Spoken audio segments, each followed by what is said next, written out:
कड़ी में हम लोग पूर्व में बगहा संगठन जिला का भी एनडीए का बैठक कर चुके हैं और बेतिया संगठन जिला का भी बैठक कर चुके हैं। और उस बैठक में यह तय किया गया था सभी नेताओं के द्वारा और जिलाध्यक्ष के द्वारा कि हम लोग को विधानसभा स्तरीय एनडीए का बैठक करना चाहिए। और उसी कड़ी में हम लोग कार्यक्रम कर रहे हैं। कल रामनगर में विधानसभा स्तरीय एनडीए की बैठक हुई। आज जो है विधानसभा बेतिया संगठन जिला का भी डेट निर्धारण है जो होना है। विषय वस्तु पर हम लोग को आना चाहिए कि यह चुनाव जो है यह है कि 2019 में इसके पहले आम चुनाव हुआ था और उस समय एनडीए के प्रत्याशी के रूप में दिवंगत सांसद बैद्यनाथ प्रसाद महतो जी को एनडीए के प्रत्याशी थे और आप लोगों ने बड़े तन मन और धन से उनको मदद करके लोकसभा में भेजा था। यदि वो जीवित रहते तो आज फिर जो 24 का चुनाव होता तो एनडीए का प्रत्याशी चाहे जो भी हो आज चुनाव होता, लेकिन बीच में उनकी असामयिक निधन हो जाती है और 8 महीने के अंतराल में उनका निधन हो जाता है। और उसके बाद जो है यहाँ पर बिहार विधानसभा का चुनाव के साथ इस लोकसभा का भी चुनाव होता है। और उस समय हम लोगों के जदयू के पार्टी के नेता सर्वमान्य नेता आदरणीय नीतीश कुमार जी और नरेंद्र मोदी जी के द्वारा मेरे जैसे न राजनीति का कोई बोध था, सिर्फ एक सामाजिक कार्यकर्ता था, उसको एनडीए का प्रत्याशी बना करके यहाँ से चुनाव लड़ाते हैं और आप लोग के बल पर मैं जीतता हूँ, यह मेरे लिए गर्व की बात है। और आप लोगों ने ईमानदारी से मेरे लिए मेहनत किया और मुझे जीत मिली। जीत का अंतर कम था, होता है, बाई इलेक्शन था, बहुत तरह की दिक्कतें परेशानी आई, वो आप ही समझ रहे हैं और मैं भी समझ रहा हूँ। आज आम चुनाव है, आज 2024 का आम चुनाव है। फिर देश के नेता आदरणीय नरेंद्र मोदी जी के द्वारा और बिहार के यशस्वी मुख्यमंत्री नीतीश कुमार जी द्वारा मुझे विश्वास में लेकर के फिर एनडीए का प्रत्याशी बनाया गया है और मैं आपके सामने खड़ा हूं। और मैं ईमानदारी पूर्वक कहता हूं कि 2020 में मैं चुनाव जीतता हूं और उसके बाद कोरोना काल आ जाता है, जो सब कोई घर में पूरे देश के लोग परेशानियों में जूझ रहा था। उस कड़ी में भी मैं ऐसा कोई हॉस्पिटल नहीं है कि कोरोना काल में मैं नहीं घूमा हूं। उसके बाद मैं धन्यवाद देता हूं देश के यशस्वी प्रधानमंत्री को, उनके कर्तव्यनिष्ठ दृढ़ संकल्प के आधार पर उन्होंने इस कोरोना वैश्विक महामारी में जैसे अपने प्रताप के बल पर एक बहुत ही बड़ा ऐतिहासिक काम उन्होंने किया, जिससे देश की आबादी बची। यदि वह नेतृत्व नहीं रहता तो मुझे विश्वास है इंजेक्शन नहीं बनता तो बहुत सी आबादी समाप्त हो जाती। वह इंजेक्शन विदेश को जग गया। तो इसलिए मैं कहना चाहता हूं, उस समय घर अन्न के दाने पड़ गए थे, कोई घर से घर नहीं निकलता था, आप सभी जानते हैं। उस कड़ी में ट्रेन के माध्यम से हर जगह अन्न पहुंचा करके देश के यशस्वी प्रधानमंत्री जी ने लोग को अन्न के दाने से बचाया, लोग को जीवित रखने का काम किया। मैं सभी लोगों के द्वारा उनको बधाई और धन्यवाद देता हूं। आदरणीय नेता नीतीश कुमार जी ने 18 साल के शासन काल में जो उन्होंने काम किया है, यहाँ पर जितने बैठे लोग हैं वो किसी से छुपा हुआ नहीं है।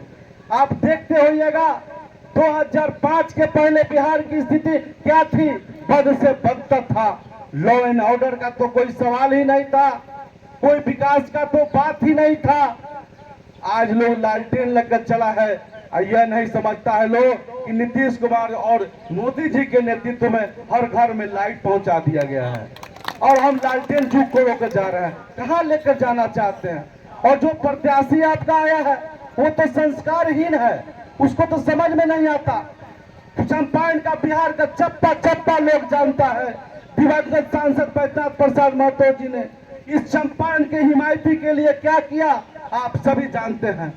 अपराध बेकाबू था, अपराध बेकाबू था, बैंक की नौकरी करते थे। चंपारण में अपराध बेकाबू था। लौरिया जोगापट्टी चले जाइए, बगहा चले जाइए, नौतन बैरिया चले जाइए, किसी के आबरू सुरक्षित नहीं था। उसको उन्होंने देखा कि नहीं, इसका विरोध होना चाहिए। आप सभी जानते हैं उस समय आपको यहाँ पर एसपी कौन हुआ करते थे, और जाकर के यहाँ पर बद्री पांडे जी जिंदा है, अभी बहुत तरह के संगठन, प्रभु कुशवाहा जी जिंदा है। ऐसे ऐसे बहुत विभूतियां हैं जो सभी लोगों ने ग्राम शहीदी जत्था दल बनाया, रात में रखवारी करता था, तब जाकर ये चंपारण से अपराध पे काबू हो पाया। इस सब चीज को आप सभी बखूबी जानते हैं। वैसे व्यक्तित्व को आप बोलते हो, आपको शर्म नहीं आता, आपको समझ नहीं आता, या जनता इसका जवाब देगी, इसका जवाब जनता आपको देगी, इसको समझने की जरूरत है। आप देख लीजिए गंडक पार जो हमारे ही लोकसभा क्षेत्र है वाल्मीकि नगर, इसी वाल्मीकि नगर क्षेत्र को जाने के लिए 150-200 किलोमीटर छतौनी होकर जाना पड़ता था। वह नीतीश कुमार का नेतृत्व था, जिसके चलते जो है गंडक में धाना में रतवल पुल बना। आप जानते होइएगा, चले जाइए गंडक पर ही जो है आपको मंगलपुर पुल बना, और आज आप देख लीजिए पटजिरुआ में पुल बनने जा रहा है। तीन अलाइनमेंट था, आप सभी जानते हैं, फॉरेस्ट का पाबंदी था, 2 और था, आज एक और पुल भी यहाँ बनने जा रहा है जो पनियावा को जोड़ने जा रहा है। आप देख लीजिए, आप छतौनी से लेकर के और मंगलपुर तक 4 इस गंडक पर पुल बन गया। इस बात को आप समझते हैं? यह दृढ़ संकल्प कौन सा व्यक्तित्व है? वह बिहार का यशस्वी मुख्यमंत्री नीतीश कुमार है, जो 24 घंटा में 16 घंटा आपके हिमायती के लिए काम करता है। नरेंद्र मोदी जो है, जो 10 साल के कार्यकाल में जो भारत का नक्शा पूरे विश्व में बढ़ाने का काम किया है, जिसको परिवार से मतलब नहीं है, वो पूरे परिवार को अपना परिवार मानते हैं नरेंद्र मोदी जी, जो पूरे परिवार को नीतीश कुमार बिहार के लोगों को परिवार मानते हैं। सब कोई परिवारवाद के फेरा में पड़ा हुआ है। यह समझता है, लोग समझता है नरेंद्र मोदी जी का सोच है, बिहार के लोगों का सोच, नीतीश कुमार जी का सोच है कि हमें जो काम करने का मौका मिला है, तो हम लोग ईमानदारी से लोगों के चेहरे पर मुस्कान कैसे आएगा, इसके लिए नरेंद्र मोदी जी और नीतीश कुमार जी लगे हैं। और कुछ लोग हैं जो अपने बाल बच्चे के खुशहाली के लिए लगे हैं कि हमारा बेटा का कैसे एमपी बन जाएगा, हमारा बेटा कैसे बन जाएगा, उसके फेरे में पड़े हुए हैं। जब मौका मिला 20 साल के शासनकाल में बिहार को, तो कहीं ना रोड बनाया, ना कोई पुलिया बनाया, कुछ नहीं किया, अपराध बेकाबू था। कौन लोग कर रहा था उस चीज को? कोई ने बात नाथने का काम किया तो सिर्फ नीतीश कुमार जी ने किया। तो मैं एक बात और कहूंगा, मुझे समय कम मिला, आज बहुत तरह की शिकायतें सुनने को मिलती है, मैं उस शिकायतों को स्वीकार करता हूँ। मेरे ऊपर कोई भी कटाक्ष आता है, मैं स्वीकार करता हूँ और उससे कोशिश करता हूँ कि आगे ऐसे करने का कोशिश करता हूँ कि सुधार करने का। कुछ लोग होते हैं कि सब लोग समझते हैं कि भाई हम सब नहीं, मैं बच्चा जितना लोग बैठे हुए हैं सभी से मेरा कम उम्र है, लेकिन मैं ईमानदारी से कहता हूँ, नीतीश कुमार जी और मोदी जी ने जो मुझे मौका दिया है 3 साल का, तो मैंने ईमानदारी से काम करने का काम किया है। आपको मैं बताना चाहता हूँ, मैं जब सांसद बना तो यहाँ के सबसे बड़ी समस्या थी मसान नदी का। मैंने प्रयास किया, भारत सरकार ने, मैंने आग्रह किया भारत सरकार से, कमेटी आती है, यहाँ राम सिंह जी बैठे हुए हैं, बिहार सरकार में है, बिहार के विधायक है, बिहार के यहाँ के सम्मानीय विधायक है, सभी लोगों ने जोर तोड़ मेहनत किया और आज जो है 45 किलोमीटर गाइड बनने जा रहा है। यह काम नहीं है तो क्या है? हमने सोमेश्वर धाम जो आस्था का केंद्र है, जो वैष्णो धाम के तर्ज पर, इसका भी विकास के लिए मैंने प्रयास किया है। मदनपुर माई स्थान जो है उसको भी मैंने पर्यटन स्थल आपको इसको विकसित करने के लिए मैंने प्रयास किया। ऐसे ऐसे बहुत काम है। आप बगहा में ओवरब्रिज देख लीजिए, ऐसे ऐसे बहुत बड़े काम है। काम न कोई छोटा होता है, न कोई बड़ा होता है, और सब किसी की नैतिक जवाबदेही होती है। आप यदि राजनीतिक कार्यकर्ता हैं तो आपकी भी जवाबदेही है। हम हरनटन गए थे 2 दिन पहले, तो कुछ लोग हमसे कह रहा था कि तो आप तो आते ही नहीं है भाई, यहाँ पर तो और लोग जनप्रतिनिधि आते रहते हैं। हम कहते हैं भाई, तो भी तो हम ही लोग के पार्टी, हम ही लोग के गठबंधन के लोग हैं। सब किसी के सब जगह मैं नहीं जा सकता हूँ। कुछ जगह राम सिंह जाते हैं, कुछ जगह प्रभात रंजन सिंह जाते हैं, कुछ जगह MLC साहब जाते हैं। सब किसी के मेहनत से कोई समाज में काम होता है और विकास होता है। जिस तरह मोदी जी और नीतीश जी काम करते हैं, तो आपका सुझाव होता है, चाहे वो राम सिंह का सुझाव हो, चाहे वो भीषम जी सहनी जी का सुझाव हो, चाहे वो राज्यसभा सांसद बड़े भाई सतीश चंद्र दुबे जी का सुझाव हो, सभी का जब तक सुझाव एक साथ नहीं मिलता है तो कोई काम नहीं हो सकता है। उसमें सब किसी की राजनीतिक भागीदारी होती है तब कोई काम होता है। तो हम सबकी नैतिक जवाबदेही है, कोई मुखिया है, कोई सरपंच है, कोई वार्ड सदस्य है, कोई जिला पार्षद है, कोई प्रमुख है, सब किसी की अपनी नैतिक जवाबदेही है। मैं घूमता हूँ क्षेत्र में, मैं घूमता हूँ तो देखता हूँ सरकार की सबसे बड़ी योजना नल जल की योजना है। हम लोग घूमते हैं और डेली लेटर लिखते हैं। इस चंपारण में सबसे ज्यादा बीमारी किसी बीमारी को है तो कैंसर और किडनी का क्या है भाई। इसको लिए भी मैंने क्वेश्चन लोकसभा में किया था कि इसका भी जांच होना चाहिए, क्या कारण है, कौन सा तत्वों की कमी है, उसके लिए भी मैंने आग्रह किया है भारत सरकार से, उसका भी जांच हो रहा है। मैं आपसे कहना चाहता हूं कि कनेक नल जल योजना जो है वो बहुत ही बड़ी योजना है और मैं धन्यवाद देता हूं नीतीश कुमार जी का। और नीतीश कुमार जी का तो सब सोच ही अच्छा होता है। आप देख ले, नल जल वो चाहते हैं कि शुद्ध जल मिलेगा तो किसी को कोई बीमारी नहीं होगा।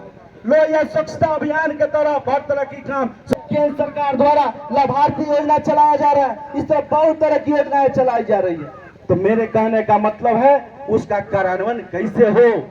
यदि मुखिया को जवाबदेही है तो उसको भी ईमानदारी से काम करना होगा। वार्ड है तो सब किसी को जोड़ से तो अभी हम मोदी जी और नीतीश जी के सोच को आगे बढ़ा सकेंगे। कोई अकेले नहीं कर सकता है।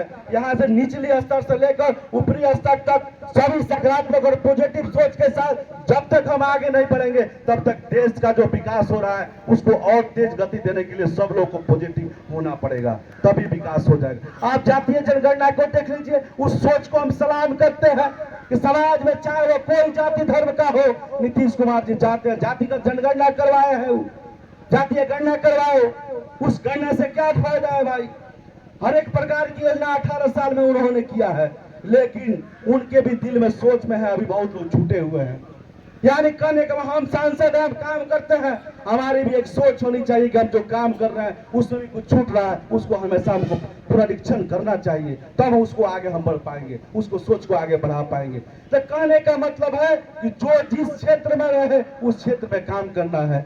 दूसरी बात हम कहेंगे, बहुत लोग कहता है कि सांसद जी घूमते नहीं है भाई, समय कम मिला उसके लिए हम माफी चाहते हैं यदि किसी को, लेकिन एक बात जरूर कहेंगे, मेरे विचार से किसी को ठेस नहीं पहुंच सकता है, इतनी मैं दावा करता हूं। मैं किसी को फंसाने का काम आज तक नहीं करता हूं। दो आदमी की लड़ाई में किसी को मैं फंसाने का काम नहीं कर सकता हूं, क्योंकि मेरा संस्कार मेरे खून में है यह कि मैंने किसी को फंसाने का, क्योंकि समाज के सभी लोग हैं, कोई पंचायती कर, कोई समाज का व्यक्ति आता है, कोई आता है, मैं कोशिश करता हूं कि ना उसको बैठा कर को सुलझाने का प्रयास करता हूं। वहां का स्थानीय सरपंच को मैं फोन करता हूं और उसके जवाबदेही को मैं याद दिलाता हूं कि तुम भाई काम करो, दोनों का पक्ष को बैठाइए आप और दोनों पक्ष को बैठा कर सॉल्व करने का प्रयास करिए। यानी कोच है, पहले बिहारी को अपमान कराता था बार, लेकिन आज जो है नीतीश कुमार जी के चलते हमारा सम्मान और गौरव बढ़ा है। मोदी जी के चलते पूरे विश्व में जो है हमारा सम्मान और गौरव बढ़ा है। तो आइए हम सब प्रण लें, हमारे से जो गलती उसके लिए मैं माफी मांगता हूं और आग्रह करता हूं यदि 2024 में भी आप मौका मुझे देते हैं तो ईमानदारी से इस कोर्ट माई के प्रांगण में कहता हूं कि मैं चंपारण और बिहार के सम्मान को कभी झुकने नहीं दूंगा और नीतीश कुमार जी और नरेंद्र मोदी जी के सोच को कभी झुकने नहीं दूंगा। और एक बात और कहेंगे, सतीश चंद्र दुबे जी के सम्मान को कभी ठेस पहुंचने नहीं दूंगा, राम सिंह के सम्मान को कभी ठेस पहुंचने नहीं दूंगा और भीषम सानी जी के सम्मान को कभी फूटने नहीं दूंगा। इतना मैं दावा जरूर करता हूं, कभी भी मैं नहीं कर दूंगा। यहाँ पर भारतीय जनता पार्टी के अध्यक्ष है, जदयू के जिला अध्यक्ष है, सभी के सम्मान को कभी भी ख्याल करता हूं और आजीवन जब तक जिंदा रहूंगा तब तक करते रहूंगा, क्योंकि मेरे पिता ने जो संस्कार दिया है, नीतीश कुमार हमारे अभिभावक है, उन्होंने जो संस्कार दिया है उस संस्कार को जब तक जिंदा रहूंगा तब तक उसको आगे बढ़ाने का प्रयास करूंगा। और आग्रह करेंगे कि 2024 में जो राम को लाए हैं उनको हमें लाना है। इसी कड़ी के साथ हम आप सभी लोग से आग्रह और विनती करेंगे कि सभी लोग 2024 में या बिहार में 40 के 40 और भारत में जो लक्ष्य है मोदी जी का 400 पार आंकड़ा कब होगा, तो सब लोग तन मन और धन से लग जाएंगे। यह मेरी लड़ाई नहीं है, यह राम सिंह और आपको विषम सानी की लड़ाई है। सब किसी को नरेंद्र मोदी और नीतीश कुमार जी बनना होगा।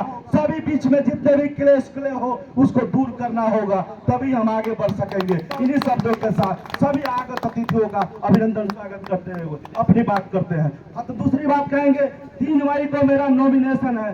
सभी लोग से सागर निवेदन है, उससे नामांकन समारोह में उपस्थित होकर के हम लोग मजबूती का परिचय दें और मोदी जी और नीतीश जी के हाथों को मजबूत करें। इन्हीं शब्दों के साथ बहुत बहुत धन्यवाद।